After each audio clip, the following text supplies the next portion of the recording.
Knoxville is interesting because when I was in school here, everybody kept telling what a great place it was, to live. And these are lifers. I mean, these are people who've been here forever. And then you start thinking about it. We got the mountains, we got hockey, we got baseball, we got Broadway plays. Are you from East Tennessee? I grew up in Ohio. Oh, wow. So I came down here to play football. Okay. And we're going to get into that. I knew about that. Okay. I guess we can get started. You guys good? Okay, no, so you're not from East Tennessee. How did you get here to Knoxville? Well, I was born in Texas, actually, and then when I was in 4th grade, my folks got divorced, and my mom packed us up one morning and took us to Ohio, where she grew up. My mom and dad met in high school up in Ohio. So Dad stayed in Texas, and we moved to Ohio. Didn't know anybody in Ohio, and so I went to high school there, and had a good buddy that his dad knew Ray Mears, the basketball coach here, from his days at Wittenberg, which is just outside Dayton, where we grew up. So he came down to Tennessee to talk to Coach Mears about maybe being a manager on the basketball team. And as it turned out, he walked on and made the freshman team, and then he was a manager during the Ernie and Bernie days here. Okay. But I came with him. And just because I'd never been to Tennessee, I was being recruited by some small schools in Ohio to play football.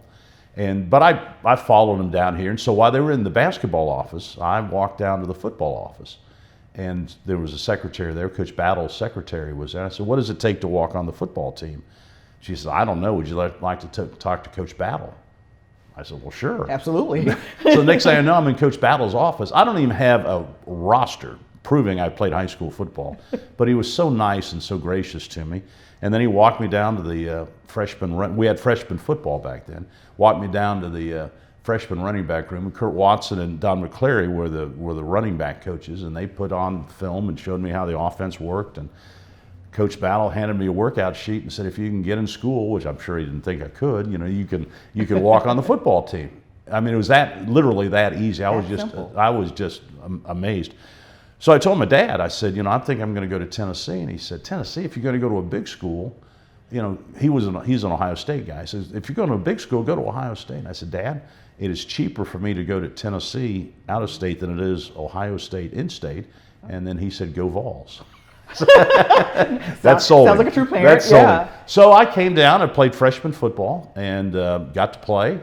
And we played Alabama and Notre Dame and a bunch of schools. I carried the ball 9 times for 36 yards. And and Coach Fulmer was one of our graduate assistant coaches. Oh, wow. And to this day, I still got on him with those gaudy stats. I can't believe I didn't get the ball more, but he's not buying that. Did you have big dreams of I'm on this team at a major school? What if? No, because I knew I was not a great football player. Okay. I loved to play. And I might have had some success at one of those smaller schools in Ohio, but when you get here and you see the talent level, I just felt fortunate that I got to play as on the freshman team. But when you take that next step, you really either got to be all in or and as a walk-on, it's not an easy life. I mean, it is a tough life. You're tackling dummy a bunch, and you got to do all that stuff. And so I waited going into my sophomore year, and I thought, I probably need to. I enjoyed this. It was really terrific wearing the orange shirt and getting to play at Neyland Stadium. Oh, yeah. But I probably need to get on with my life, and I did. So how do you flip from being a player to now, I want to be on the other side of this thing. I want to work with John Ward. First of all, how did you even get the opportunity to work with John Ward? Well, it was funny. I didn't think I was going to be a broadcaster when I was here. I thought I want to do something in sports, but I had no idea that I was going to be in broadcasting. And so I got a job. I talked my way into a job with the old Knoxville Sox baseball team over at Bill Myers Stadium. And I was, I tell the story, I was the assistant general manager. I was the number 2 man on a 2-man staff. I mean, I cooked hot dogs, put the flag up in center field. I took guys to the doctor. I took the uniforms over to CNS Laundry. Neil Ridley was the owner. He owned CNS Laundry, so I put all the uniforms in my little car, and I'd take them across the street to the laundry every morning, turning the lights out at night. But I loved it. I mean, I'm in college. What a great college job. Looks the same on the resume. Oh, yeah. You're number 2 guy. Assistant general manager of the Knoxville Sox. And so, but there was a guy named Ernie Robertson. who was the director of photography. He did the coaches shows at UT, but he loved baseball. And this is before videotape and all that kind of stuff for the players. And he'd come out and film the games. And then he'd show them to the players. And I was fascinated by that. And then all of a sudden one night I was sitting there talking to him at the baseball stadium. He said, we're looking for some guy to edit film on the Bill Battle show, and you know something about football, do you want to do it? I said, yeah. So that's how I met John Ward. I got paid $15, I think, a game to sit there and splice tape and get it ready for the coaches' shows. But that's how I met John Ward. And then through that, because I tried to be the best film editor I could, and through that, then he hired me to spot for him during the football game. So I was a spotter. The spotter sits next to the play-by-play guy and kind of helps him identify. He's kind of his assistant. You know, he kind of tries to identify players and who made the tackle and those types. So, but I learned by sitting next to John, I kind of learned how to do a game, how to broadcast a game. And so as that evolved, you know, I had a couple of chances to go to some smaller schools to broadcast. Mm-hmm. But I thought I would learn a lot more by sitting next to one of the masters, one of the greatest of all time, learning how to do it from him, and that paid good dividends for me. So what does that look like? So when you say that, you know, you're out here splicing tape, kind of walk through what that means. Take us back in time to what your job was like. My job was because there was they were shooting everything on film. All the plays were on film back. This is in the 70s. Mm-hmm. When there are no games on television, maybe one a year. And so everybody would live and die watching the Bill Battle or the Johnny Major show, because that's when they get to see the game for the first time. So my job was to go around, and we had, I think, 4 cameras in the stadium. And then at the end of the first quarter, then I'd go around and collect all the reels of film. And then I'd take them over to the across the street to the communications building where they'd process them. Mm-hmm. And then at the end of halftime, I'd go get the rest of them, the second quarter film. Then I'd take them over there. Then I'd turn on the radio. And by then, the first quarter film had been processed. And so every time the camera stopped, there would be a little flash frame in there. Okay. And my job was to take a pair of scissors and cut the flash frame out and then glue it back together. And then when the game was over, John Ward and Ernie would come in and pick out the highlights, and they'd write the script, and then we'd come over to Channel 6 at midnight, and we would tape the Johnny Majors of the Bill Battle show. So that's kind of how I got involved with TV and that kind of stuff.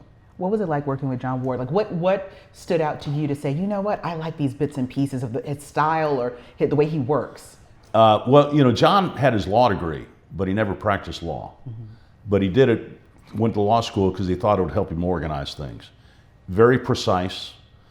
He would allow you to make a mistake, but you couldn't make the same mistake twice. Then you're out. His preparation was just incredible. And he would have typewritten notes, and he'd have that, it'd be that thick. He might use a quarter of them, but that's how well prepared he was for the game. And he just insisted, you know, it's funny, he would not allow us to have a monitor in the booth. So we couldn't, you know, somebody blocked a punt or something like that, and you'd question whether or not, you know, who did it. He wouldn't let you have a monitor because he said, we're on radio, we got to get it right the first time.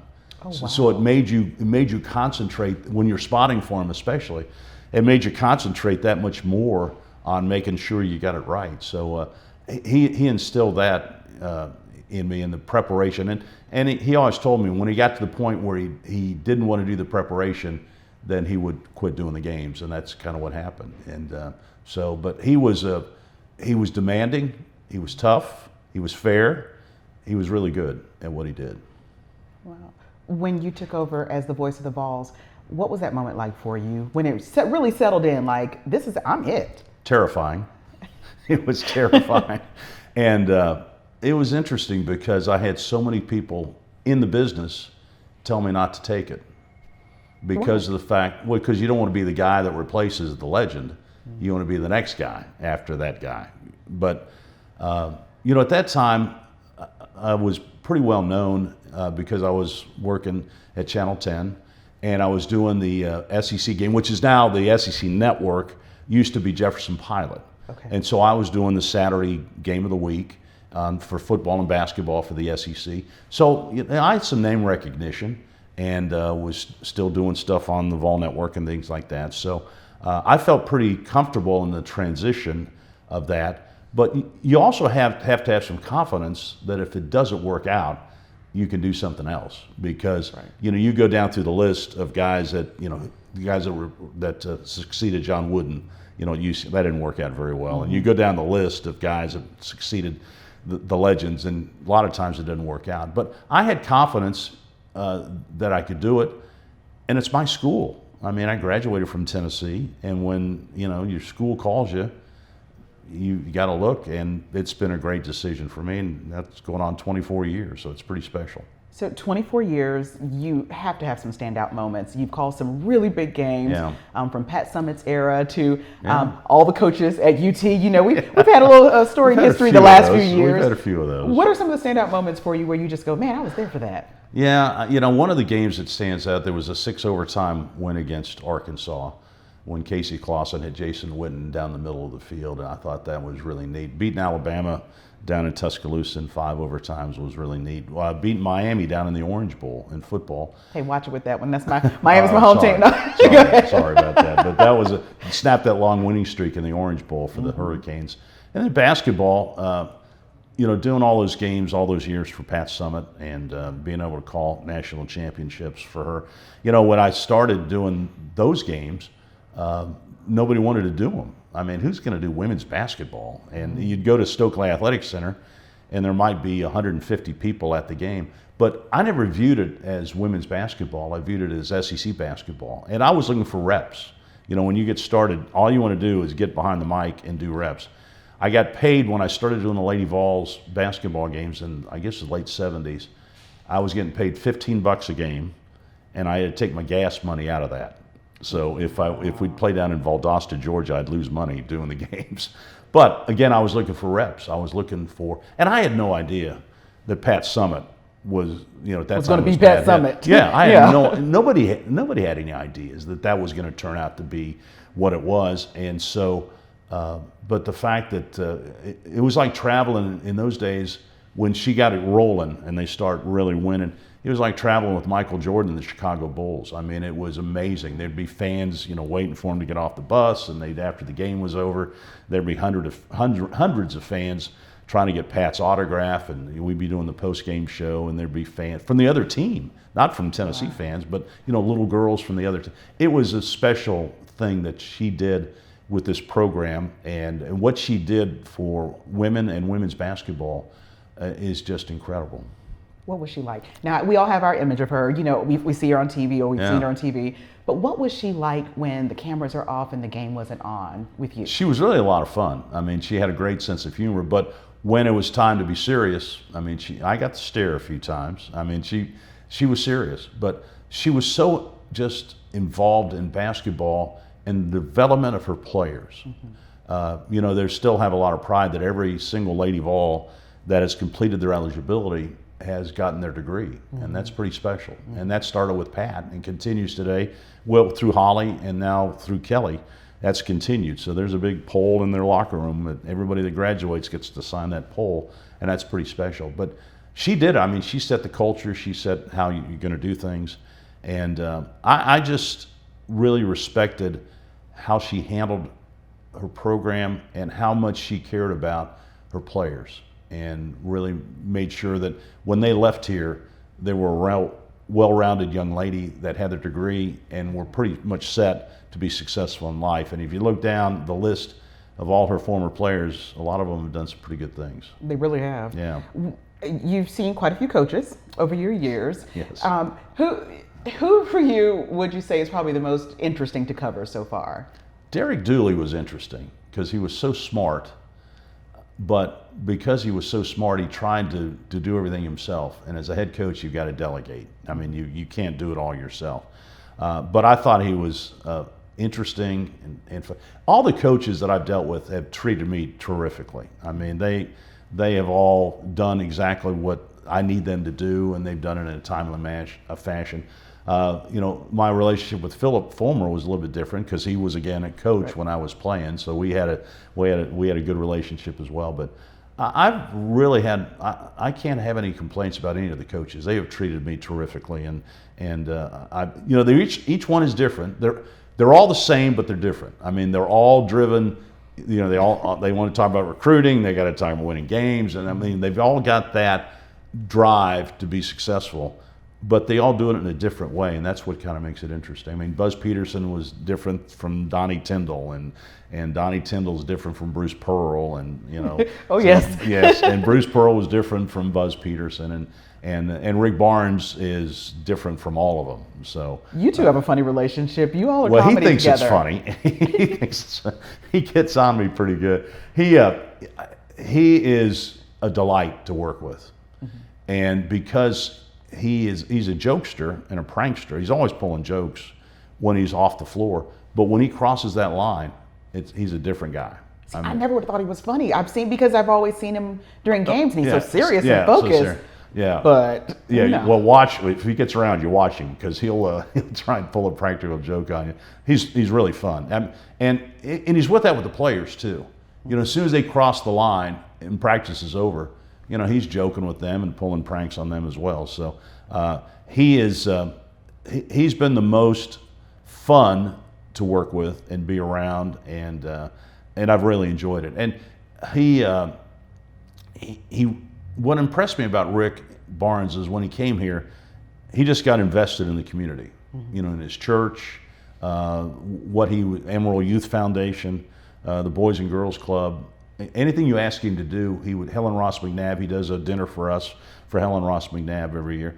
But he just got totally invested in the community. And I think he feels that this was a great opportunity for the things didn't end well at Texas for him, and as it turned out, he was out of work about 30 minutes, and then he came to Tennessee. He tells the story that while they were having the press conference announcing his firing at Texas, there was a plane here at Texas waiting to bring him to Tennessee to get him to start it up here. So he was out of work about 30 minutes, and it's really. Texas's loss is our gain, because Rick Barnes has really added a lot to this community, and he's a special guy.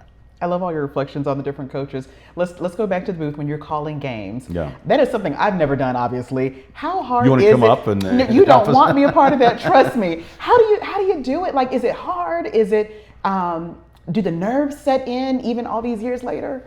I've always said that calling games is the next best thing to playing, because you get the butterflies. Well, you get butterflies when you get ready to go on the newscast every night, because you're on a tight wire. I mean, this thing could come crashing down at any time. It really could. At any time. Knock on wood. Yeah, at any time it could come crashing down. So, but yeah, you get those butterflies. Football, basketball's fast paced, because you've got all the games stack up on top of each other. You got to be really efficient in your prep work. But John Ward taught me the prep work is the biggest thing. Okay. You've got to get in a schedule.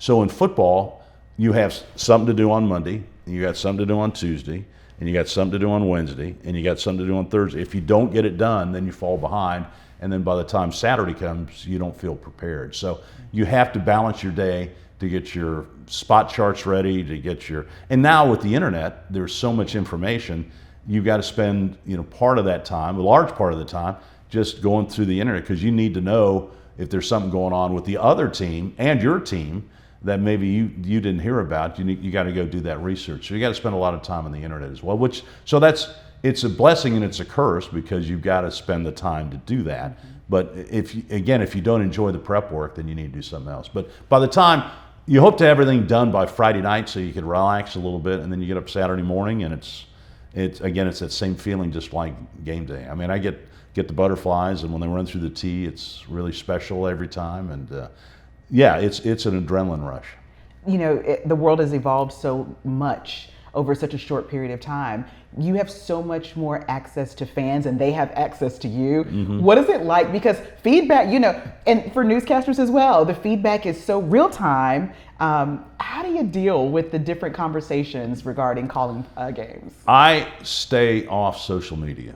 Do you? I don't see any reason for me to be on social media. If somebody will take the time to send me an email or write me a letter or pick up the phone, for gosh sakes, we don't do this anymore. No. Pick up the phone and call me. And if they've got a complaint or they've got something or they, praise or whatever, that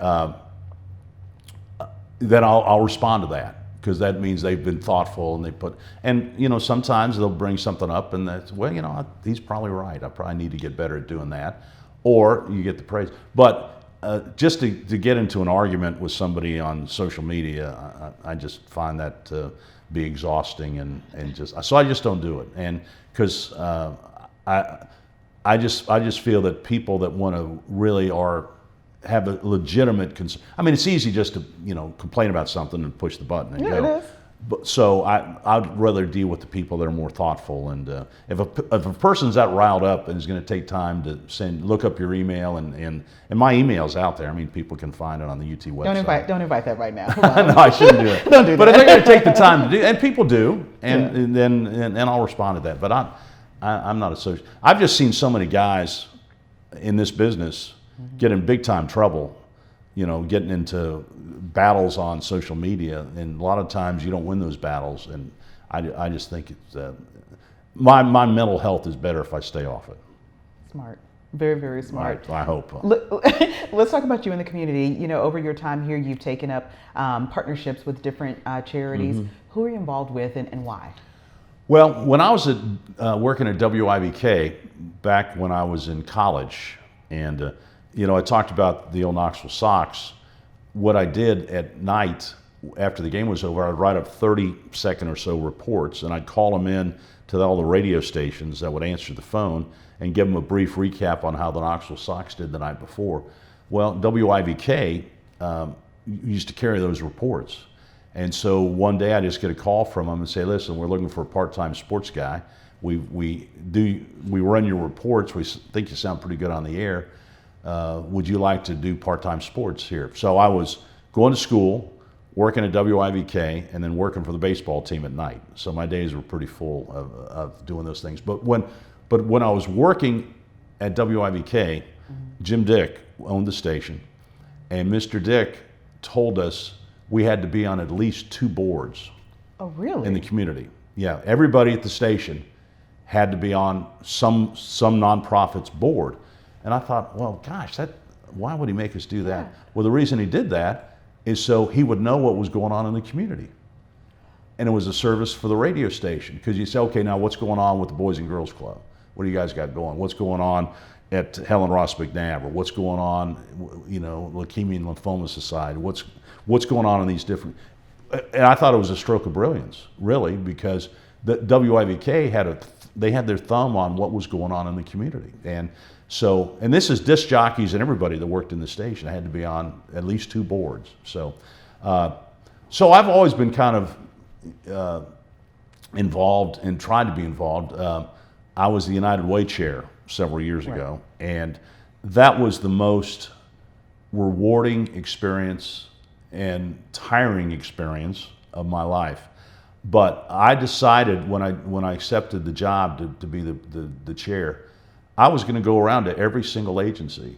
I visited every single one. I think it was 46, to find out what they did, because I wanted to know what the Epilepsy Foundation did. I mean, I've gone by their building a bunch of times, but I wasn't sure. Senior health and those things. So I went by and met with every single CEO, and I went by and it was, I got more out of it because of the fact I was so impressed that there's so many people in our community that get up every single morning, early in the morning, and their whole goal that day is to help somebody else. It's pretty inspiring. And there's so many people in our community that do that. And so when you learn about what the United Way does, it's easier to go out and ask people for money. Because, hey, listen, this is what we do, and this, and so you got to. But I've been involved. My grandfather was a general secretary of the Dayton, Ohio YMCA, so been involved with the YMCA. I'm a T-cell lymphoma survivor, and so I've been involved in Leukemia and Lymphoma Society, the Boys and Girls Club. When I was growing up with a single mom back in the 60s, back in the 60s, people, you didn't get divorced back in the 60s. Right. So my mom being a single mom was hard. And it took a village to raise me. So my coaches and teachers and friends, dads of my friends were very important when I was growing up. And I've tried to it takes a village to raise these kids we're trying to raise in Knoxville. And so I think the Boys and Girls Club and the YMCA and those organizations really do a great job of being that village for these kids. So that's why I try and be involved. Somebody once told me, when you have the opportunity to help somebody else, you have the right to say yes. Mm-hmm. And so when people ask me, can you do this? Well, if I can do it, I try and say yes. Why East Tennessee? Why have you been here so long? You know, it was funny. My wife, who we went to high school together, when she transferred, she went to Kentucky for 2 years, and then she transferred down to Tennessee to finish up when I was in school here too. She thought, where are we going after, when you graduate, where are we going? I said, well, find out where the jobs are. And just so happened that I was fortunate to keep getting jobs. And so then when we had our 2 girls, I had a little feeler from a TV station down in Florida, and Tammy put her foot down. We're not leaving Knoxville. This is the greatest place in the world to raise kids, and I've got my support system here, and we're not leaving. I said, okay, that's fine. I've been really fortunate. In our business, you move around. Oh, yes, you do. And you get jobs, and you go where the jobs are, and you try and. But I've been so fortunate, and I'm not saying this to brag, but I've never even applied for a job. I've never even put a resume in for a job. I've just been fortunate. WIBK called me, and then Channel 10 called me, and I auditioned there. When I went to Channel 10 in 1980, I'd never been on TV before. Wow. I'd never had a TV job, but I'd been on radio and doing Lady Vols and doing this kind of stuff. So I went over there and auditioned, and they hired me to be the sports director. I mean, I asked them, I said, what are you doing? I've never been on television. I can't imagine that you're hiring me. But I had a great run of 18 years with Bill Williams and Edie Ellis and Margie Eisen and all those great folks at Channel 10. And then I was able to work, doing Jefferson Pilot games and those type things. So, and then I kept doing the Lady Vols all that time. And then after John Ward decided to retire, I had not talked to Doug Dickey the whole time. John announced it before the '98 season that he was going to step down. Okay. And I had not talked I hadn't applied for the job because I didn't know if I was a candidate, if I wanted the job. Again, the old thing, do you want to replace the legend? Right. That was that was in the back of your head the whole time. And after John's final game, basketball, it was on a Saturday, and Doug Dickey, the athletic director, called me on Monday morning and asked me to come to the office, and we talked that week, and then the next following Monday, I accepted the job. But so it was a whirlwind deal, and but I've just been fortunate. I've been blessed. I mean, if you told me when I came down to the University of Tennessee in I didn't know anybody on the football team. I didn't know any of the coaches, really, other than the Coach Battle, and he had no idea who I was. Right. I'm a walk-on, floozy, tackling dummy out of Ohio. That's all I was to him. But I didn't know a single person in the state of Tennessee. And now suddenly you look 24 years later, how it's worked out for me. I mean, I couldn't be any more fortunate. And I mean, I wake up every day thinking, how blessed am I to be in this position and be here, and how great the people in the city and in the state have been to me. I'm just so fortunate. You talked earlier about John Ward and what he said would be his recognition of when it's time to wrap up, when the preparation and just. All right, you're pushing me out the door. No, but I have to ask, what's your litmus test? Because I don't know. I don't know. I enjoy the game so much, and I enjoyed doing the games with Tim Priest because his passion was just so over the top he loves Tennessee so much. And then Pat Ryan, his style is different, but Pat knows the game, and Pat loves. Pat's another guy. He's from Oklahoma, and he comes here to play football, and he stayed. I mean, he was playing with the New York Jets, but yet he'd stay here in Knoxville in the off season. So that tells you. And Burt Bertelkamp, I mean, you couldn't have anybody more enthusiastic or has a bigger love for Tennessee. So I enjoy getting in the booth and sitting with those guys and doing the games. And when I decide that's not fun, and I don't want to get up on a Saturday morning and go do a game, then I'll stop. But so far, I just enjoy what I'm doing. And I'm so fortunate that, as I've said before, just to have this opportunity. So, Bob, thank you so much for talking with me. I appreciate it. Thank you. You've It's been always awesome. great. It's always You've been great. awesome. And you, I mean, your career is about as long as mine Oh here my in gosh. Knoxville. 20 years. 20 years. 20 it's great. years. So yeah, like you, I guess when it's not fun. When it's not fun, When it's not do fun. something else. But you're having fun and doing a great job. Having Thanks. a ball. Thank you so much. Good. Is that good, guys? Was that? I survived my first sports interview. I had my husband prepping me. I was like, look, I can't look crazy. So let's talk. This is what I'm going to do. Is he a big sports guy? Yeah, he went to UT. So he follows and he knows. loves. So he was able to get, I was like, I Now, know did enough. You didn't play sports in high school? Oh gosh, and I went to an arts magnet school in high school. We had no sports team. We were the home of the Fighting Pigeons because we were in downtown Miami. I'm dead serious. Yeah. The Fighting Pigeons. New World School of the Arts. It was modeled after LaGuardia, the Fame High School. Yeah. And I was a visual artist. My dad's a retired art teacher. And that was my concentration. And we had no sports whatsoever, which was fine with me because I never played sports ever. And then I went to school in Tallahassee, Florida, FAMU, and continued my non-sports career. You weren't in the marching band? I was FAMU? not. I played no instrument. I was all about art. Well, they've got all those flag girls. You could have done I that. don't do any of that. Would not. But when Yeah. I came here, I will say that I didn't know much about women's basketball, and I just remember my husband being like, "No, you got to watch like the Lady Vols." Like, and I was like, "People watch like women's sports here?" Yeah. And he was like, "Just watch." And then I was like, "Okay, this is amazing." And that was kind of so that's when I started watching a little bit of sports. Yeah, it's different. The same thing. People say, "You're going to do women's basketball?" I said, "You don't understand. This is different." Yeah, you better get on this bandwagon because it's about to get good. But I mean, with Pat, I went all over the country we played at NCAA tournaments at Fordham and Pauley Pavilion and New York City. Oregon. I went all over the country with him. So it was incredible. And so she was. This is interesting too. And I know we've gone on too long, but this is one last. It was 19. People forget that Pat went to the Final Four 7 times before she won one. They got beat. She was kind of known as the coach that could get there but couldn't win the big game. Like the Susan Lucci of That's right. basketball. That's right. And so she was, and that bothered her, And so she decided that she would break it down and figure out how she did. She was how they trained, how they recruited, who they recruited.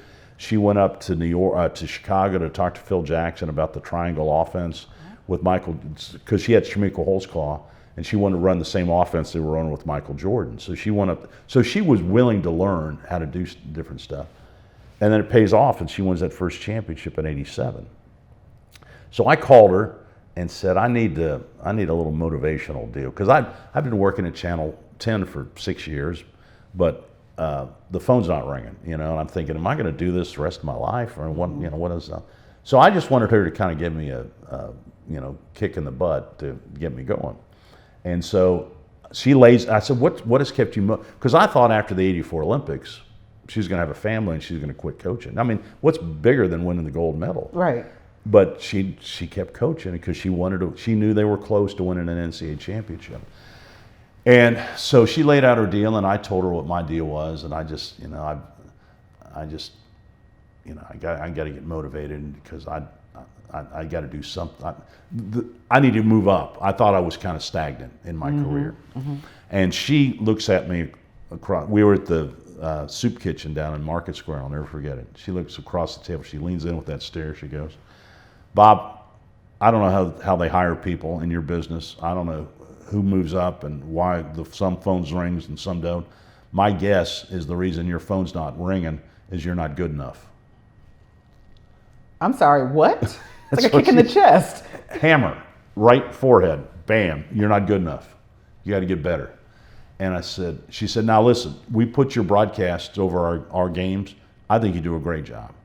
But somebody doesn't think you're doing a good job. So tonight, go make your sportscast the best you can be. The next game you do, make it the best you can be. You need to get better. You need to improve. If you want to move up, you got to get better. I was going, holy smokes. It almost knocked me out of my seat that she was that blunt. Right. And just said, you got to get better. And I took it to heart. And then the next year I started doing Jefferson Pilot, and then, but if it hadn't been for Pat Summitt, hitting me in the head, who knows what would have happened to me. But she was like that with everybody. She didn't pull any punches. She would just say, "You got to get better. You're not good." That's the most amazing story. That's like hurt my feelings and then improve me. Right. You know? Right. But she would do that to her players too. She'd just cut them to the quick, and then she'd build you back up. So just go get better. Okay. Get better. Work. Go to work, look at your stuff, and get better. She said, "That's what I did. I broke everything down we were doing, and I got better. You got to get better." This was pretty, it's pretty inspiring, but it jolted you at the time. I was like, that's inspiring for me, and I wasn't even there. I'm like, let me go look at something, but get ready for Monday's show. Yeah, she was incredible about that kind of stuff. She was a great motivator. So, Bob, thank you so much for talking with me. I appreciate it. Thank you. You've It's been always awesome. great. It's always great. Awesome.